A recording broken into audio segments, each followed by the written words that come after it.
Hello दोस्तों, मैं रियू शिक्षा की कक्षा में आपका स्वागत करती हूँ।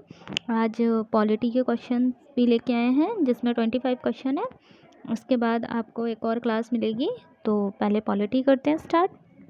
चलो, भारतीय संविधान के किस भाग को उसकी आत्मा की आख्या प्रदान की गई है? तो प्रस्तावना को संविधान की आत्मा की आख्या प्रदान की गई है। भारत क्या है? एक धर्मनिरपेक्ष राष्ट्र है, सबको पता है। निम्नलिखित में से कौन सा शब्द भारत के संविधान की उद्देशिका में नहीं है? तो जो लोक कल्याण शब्द है वो संविधान की उद्देशिका में नहीं है, बाकी समाजवादी, पंथ निरपेक्ष, प्रभुत्व संपन्न, ये सारे शब्द हैं। भारत की संविधान सभा किसके अनुसार गठित की गई? ठीक है, तो भारत की जो संविधान सभा थी वो कैबिनेट मिशन योजना के तहत गठित की गई थी। कैबिनेट मिशन योजना के अनुसार संविधान सभा में कुल कितने सदस्य होते हैं? तो 389 सदस्य होते थे।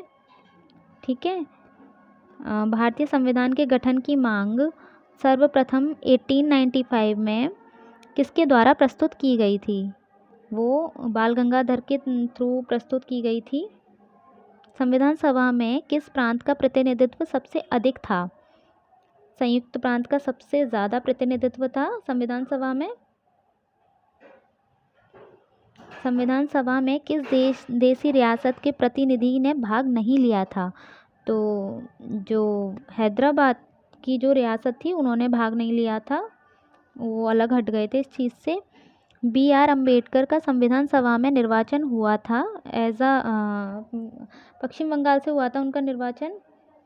भारतीय संविधान को किसने बनाया? भारतीय संविधान को संविधान सभा ने बनाया था। भारतीय संविधान सभा की स्थापना कब हुई थी? सबको पता है कि 9 दिसंबर 1946 को संविधान सभा की स्थापना हुई थी। संविधान सभा के उद्घाटन अधिवेशन की अध्यक्षता किसने की? तो जो अधिवेशन अध्यक्षता जो की थी वो सच्चिदानंद सिन्हा ने की थी। संविधान सभा का जो प्रथम अधिवेशन हुआ था वो कहाँ पे हुआ था? ये दिल्ली में हुआ था, दिल्ली में। संविधान सभा का जो पहला सत्र हुआ था वो हुआ था 9 दिसंबर 1946 को। संविधान सभा के जो अस्थायी अध्यक्ष थे, जो परमानेंट नहीं थे, टेम्परेरी थे, ये कौन थे? ये थे हमारे सच्चिदानंद सिन्हा। संविधान सभा के स्थायी अध्यक्ष कौन थे? ये डॉक्टर राजेंद्र प्रसाद जी थे। 11 दिसंबर 1946 को कैसे संविधान सभा का स्थायी अध्यक्ष चुना गया? अभी बताया था मैंने, डॉक्टर राजेंद्र प्रसाद जी। संविधान सभा के संवैधानिक सलाहकार कौन थे? तो ये एस राधाकृष्णन जो थे वो संवैधानिक सलाहकार थे। निम्नलिखित में से कौन संविधान सभा का सदस्य नहीं था? तो जो H.H. बेग थे वो संविधान सभा के सदस्य नहीं थे, वरना ये सब थे KM Munshi, N Gopal Swami Iyengar, TT Krishnamachari. संविधान की प्रारूप समिति के समक्ष प्रस्तावना का जो प्रस्ताव था वो किसने रखा? तो ये जवाहरलाल नेहरू जी ने रखा था।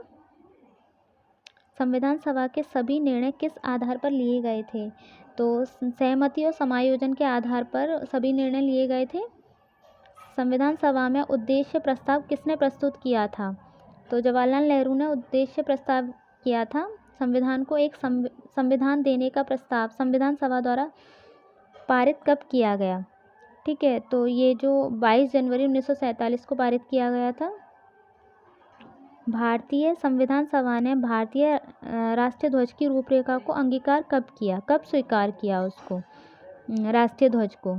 तो 22 जुलाई 1947 को अंगीकार कर दिया था।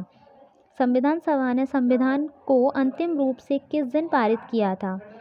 तो 26 जनवरी 1949 को पारित कर दिया था। अगर आप चाहते हैं कि क्लासेस बाइलिंगुअल हो तो आप कमेंट कर दीजिएगा, बाइलिंगुअल आ जाएंगी। अगर क्वेश्चन की फॉर्म में नहीं चाहिए, आपको डिटेल्स में चाहिए क्लासेस, तो वो भी मिल जाएंगी। Okay, bye bye, take care.